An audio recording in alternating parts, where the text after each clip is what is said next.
In the final years of the 19th century, when America was still learning how to breathe between progress and wilderness, there existed a forgotten place known as Ravens Creek Valley. It lay hidden between crooked Appalachian hills, wrapped in fog so thick that even daylight struggled to find its way through. Maps barely mentioned it. Travelers avoided it. And those who lived there spoke little, not because they had nothing to say, but because some truths were too heavy to carry aloud. Ravens Creek was the kind of town where everyone knew everyone, where doors were rarely locked, and where silence was more powerful than law. Life was hard, slow, and predictable. Men worked in timber camps, coal patches, or as hired hands on farms. Women kept homes alive through long winters. Nothing extraordinary ever happened there, until men began to disappear. At first, it was subtle. A drifter named Caleb Moore, who played the harmonica for coins outside the general store, vanished one evening after saying he had found work nearby. No one worried. Drifters came and went. A week later, Jonah Pike, a hired farmhand from the southern ridge, failed to return home. His boots were found by the river. Folk said he probably drowned. Then another man vanished. And another. By the end of 2 years, more than a dozen men were gone, young, middle-aged, strong, weak, with no pattern anyone could clearly explain. They simply walked out of their lives and were never seen again. Yet Ravens Creek refused to panic. People preferred easier explanations. They went west. They ran from debt. They found better work. But late at night, when lamps dimmed and wind slid through the trees, a different story traveled from mouth to mouth. A story about chains. The whispers in the dark. Old Martha Bell, who had lived in the valley longer than anyone else, swore she heard something strange after midnight. Not animals, she once told her neighbor, gripping her shawl. Animals don't cry like that. She described faint metallic sounds, slow, dragging, rhythmic, carried by the wind from the northern hills. Sometimes, she said, there were voices too. Weak, broken, begging. Others began noticing it as well. Hunters spoke of lantern lights moving where no homes existed. Loggers claimed they heard murmurs echoing from the forest, stopping the moment they drew closer. A traveling preacher refused to stay the night after claiming the land felt watched. All paths of rumor pointed toward one place, the old Pike property. The Pike farm sat abandoned on the edge of Ravens Creek, its barns standing crooked like a rotting tooth against the fog. The Pike family had once been respected, hard-working, private, deeply religious. But tragedy hollowed them out. Years earlier, disease had swept through their home, killing 3 children within a single winter. After that, the family withdrew. Neighbors said they became strange, quiet, isolated. Eventually, the parents died too, leaving only 2 surviving siblings behind, Ephraim Pike and his sister Clarissa. Then one day, even they vanished. Or so everyone believed. A town pretending not to see. By 1899, disappearances could no longer be ignored. The town had lost sons, brothers, husbands. But Ravens Creek had no real law enforcement, only a part-time sheriff who covered 3 valleys and preferred paperwork to trouble. Sheriff Elias Granger was a tired man with graying hair and eyes that had seen too much disappointment. He kept records carefully, and when he finally laid them side by side, the truth disturbed him. Every missing man had last been seen within walking distance of the Pike land. Still, without proof, rumors meant nothing. No one wanted to accuse ghosts. Or worse, neighbors. Granger tried to question people, but doors closed quickly. Folks avoided eye contact. Fear had soaked into the town like rain into soil. Until the night everything changed. The man who escaped. On a cold evening in early spring, just before dawn, a man stumbled into Ravens Creek from the forest. He was barefoot, bleeding, and half-starved. His clothes hung in tatters, and iron marks circled his ankles like burned rings. When he collapsed in front of the general store, people rushed to help, shocked to see someone so broken still breathing. His name was Thomas Hale. At first, he couldn't speak. His hands shook violently. When water touched his lips, he wept like a child. It took hours before he could form words. And when he finally did, the room fell silent. "They're still there," he whispered.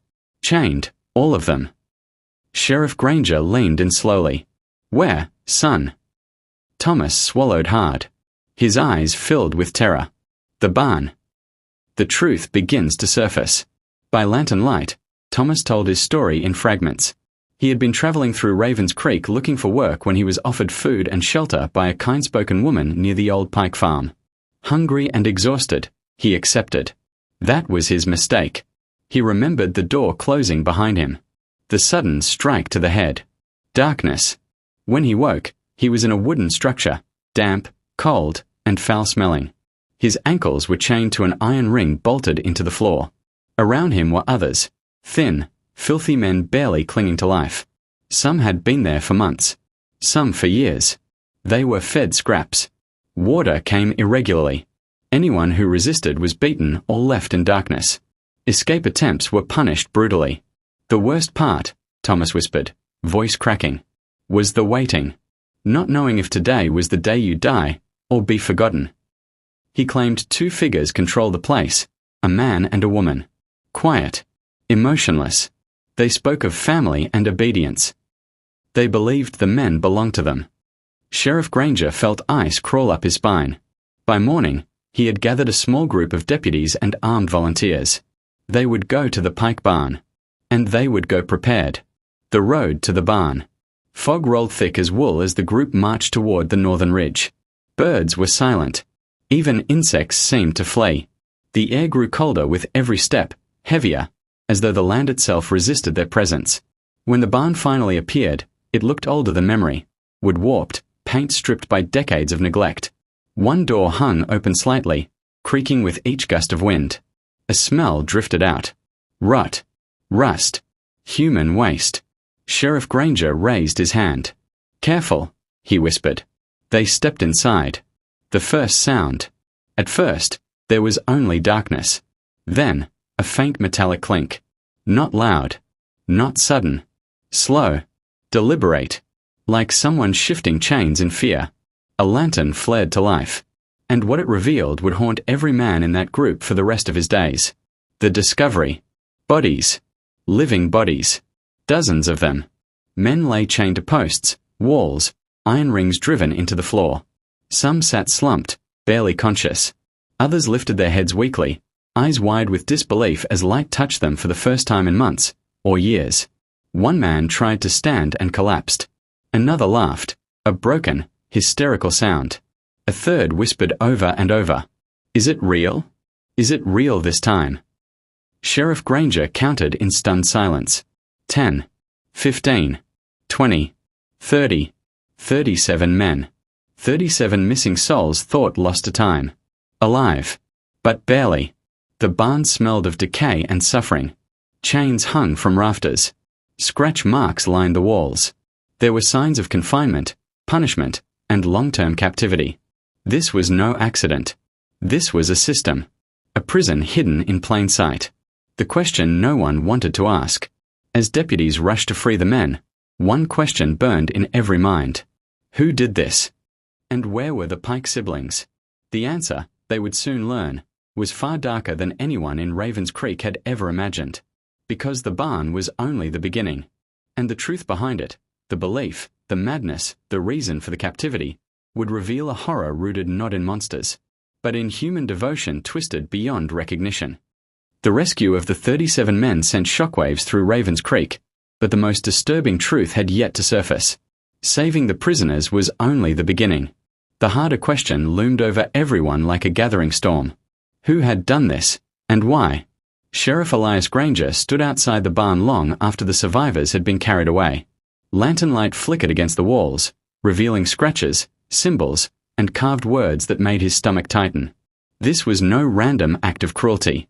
This place had order, purpose, and behind that purpose were minds that had once been human, and then slowly became something else. The Pike siblings. Ephraim Pike had once been known as a quiet, intelligent boy. He read often, spoke little, and avoided crowds. His sister Clarissa, 2 years younger, was deeply religious, intensely emotional, and fiercely devoted to family. Their parents raised them with strict beliefs, discipline, obedience, and isolation from the corrupting outside world. When sickness swept through Ravens Creek years earlier, it struck the Pike household hardest. 3 children died in a single winter. Their parents never recovered. Neighbors remembered the change clearly. The Pike home grew silent. Curtains remained closed. Church attendance stopped. Food was traded less and less. And slowly, the family vanished from social life altogether. When both parents eventually passed away within months of each other, the town assumed Ephraim and Clarissa had left the valley. They were wrong. The siblings never left. They simply retreated inward, into grief, obsession, and belief. A belief born from loss. Among the wreckage left behind by their parents was a handwritten journal filled with religious ramblings and distorted interpretations of Scripture. Ephraim read it obsessively. Clarissa memorized it. The journal spoke of rebuilding the broken family through obedience and saving lost men from moral decay. At first, it was just writing. Then it became a philosophy. And eventually, it became a mission.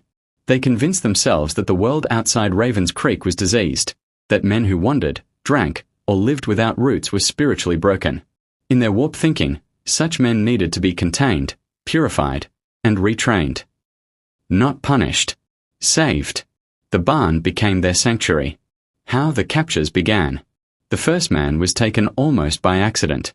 A traveler had approached the Pike farm asking for food. Clarissa offered him soup. Ephraim struck him from behind when he leaned forward to drink. They panicked. But instead of freeing him, they chained him in the barn, telling themselves it was temporary, just until they figured out what to do.